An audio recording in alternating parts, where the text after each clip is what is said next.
हलवा ग रामाला मी गुंतले कामाला कुणी हलवा ग रामाला मी गुंतले कामाला कुणी हलवा ग रामाला मी गुंतले कामाला कुणी हलवा ग रामाला मी गुंतले कामाला गाडी जाऊ दे गावताला रे झिंग्या गाडी जाऊ दे गावताला अरे गाडी जाऊ दे गावताला रे झिंग्या गाडी जाऊ दे गावताला तुरमवच्या टोकाला रे झिंग्या तुरमवच्या टोकाला आणि तुरमवच्या टोकाला रे झिंग्या तुरमवच्या टोकाला तुरमवच्या टोकाला रे झिंग्या तुरमवच्या टोकाला आणि तुरमवच्या टोकाला रे झिंग्या तुरमवच्या टोकाला गाडी जाऊ दे गवताला रे झिंग्या गाडी जाऊ दे गवताला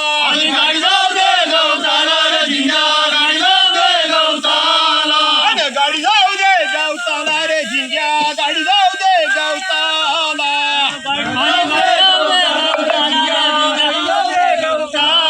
आणि चिपळूणच्या टोकाला रे झिंग्या चिपळूणच्या टोकाला आणि चिपळूणच्या टोकाला रे झिंग्या चिपळूणच्या टोकाला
गाडी जाऊ दे गवताला गाडी जाऊ दे गवताला रे झिंग्या गाडी जाऊ दे गवताला गाडी जाऊ दे गवताला रे झिंग्या गाडी जाऊ दे गवताला अरे गाडी जाऊ दे गवताला रे झिंग्या गाडी जाऊ दे गवताला तुरमवच्या टोकाला रे झिंग्या तुरमवच्या टोकाला आणि तुरमवच्या टोकाला रे झिंग्या तुरमवच्या टोकाला तुरमवच्या टोकाला रे झिंग्या तुरमवच्या टोकाला आणि तुरमवच्या टोकाला रे झिंग्या तुरमवच्या टोकाला गाडी जाऊ दे गवताला रे झिंग्या गाडी जाऊ दे गवताला आणि गाडी जाऊ दे गवताला रे झिंग्या गाडी जाऊ दे गवताला आणि गाडी जाऊ दे गवताला रे झिंग्या गाडी जाऊ दे गवताला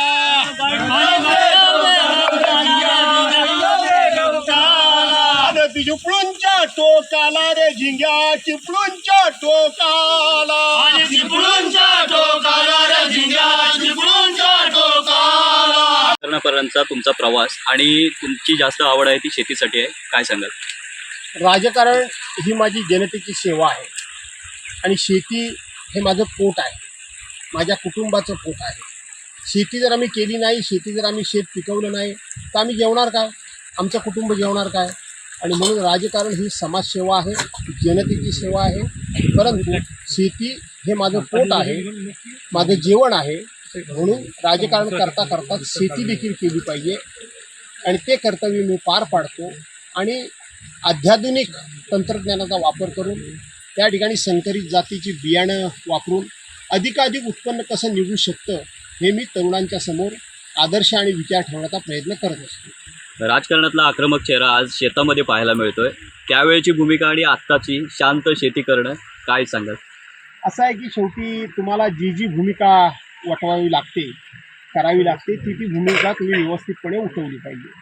ज्या ठिकाणी सौम्यपणा, शांतपणा, नम्रपणा ठेवायचा असेल तिथे ठेवलाच पाहिजे.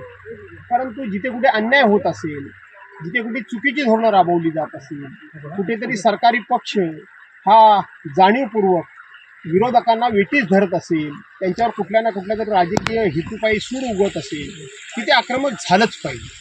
आपल्या मतदारसंघातल्या जनतेला न्याय मिळवून द्यायचा असेल, त्यांची विकासाची कामं जर व्हावी असं वाटत असेल तर तिथं आक्रमक व्हावंच लागतं आणि ते आक्रमक होण्याचं काम आपण करत असतो. साहेब, आजच्या तरुणांना शेतीद्वारे काय संदेश द्याल? की बाबांनो रे, सर्वांनी जवळजवळ शेती सोडली. आता तर शेती काम करण्याकरता शेतमजुरीच मिळत नाही. आणि म्हणून तुम्ही इथं बघित असाल माझी मुलं, माझ्या भावांची मुलं, माझ्या बहिणींची मुलं, आमच्या लग्न करून गेलेल्या मुली किंवा नव्यानं आलेल्या सुना, ही सगळी मुलं बाळं नातवंड आम्ही शेतामध्ये आहोत. कारण सध्या सरकारी योजनेचा फायदा घेत असताना लोक आपल्या कर्तव्याला विसरलीत की काय? अल्पदरामध्ये किंवा मोफत धान्य मिळतं म्हणून लोक शेतामध्ये जात नाही, शेतमजूर मिळत नाही, आणि किंवा लोकांचा शेतीबद्दलचा बघण्याचा दृष्टिकोन काहीतरी वेगळा असेल. केवळ धान्य मोफत मिळतं म्हणून जात नाही असं नाही. आणि म्हणून शेतामध्ये लोक जात नसतील तर त्या लोकांनी शेतामध्ये गेलं पाहिजे. नपेक्षा सरकारनं आता शेती ही त्या ठिकाणी महात्मा गांधी रोजगार हमी योजनेअंतर्गत किंवा रोजगार हमी योजनेअंतर्गत तिला कुठेतरी कनेक्ट करून शेतमजूर मिळवून देण्याचं काम हे सरकारने करायला हवं. खरं तर कोकणातला शेतकरी हा शेती व्यवसायावरती अवलंबून पूर्वी होता. आता तसं म्हणता येणार नाही, कारण शेती ही कमी प्रमाणात बघायला मिळते. मात्र काही ठिकाणी विनाशकारी प्रकल्प येत चाललेले आहेत, शेती कमी होत चाललेली आहे. काय सांगाल? विनाशकारी प्रकल्पामुळं शेती कमी होते ही वस्तुस्थिती खरीच आहे. परंतु शेती करणारा वर्ग जो आहे तो कमी झाल्यामुळं जी संपूर्ण रानश्वापदं असतात, जंगली जनावरं वगैरे जे असतात, ते मोठ्या प्रमाणामध्ये शेतीचं नुकसान करतात. चौबाजूला शेती होती त्यावेळेला नुकसानाचं प्रमाण कमी होतं. पण ठराविक ठिकाणी जर शेती दिसली तर शेवटी हे संपूर्ण जे जंगली प्राणी असतात ते खूप मोठ्या प्रमाणामध्ये नुकसान करतात. आणि म्हणून लोकांनी जास्तीत जास्त शेती केली पाहिजे. धन्यवाद.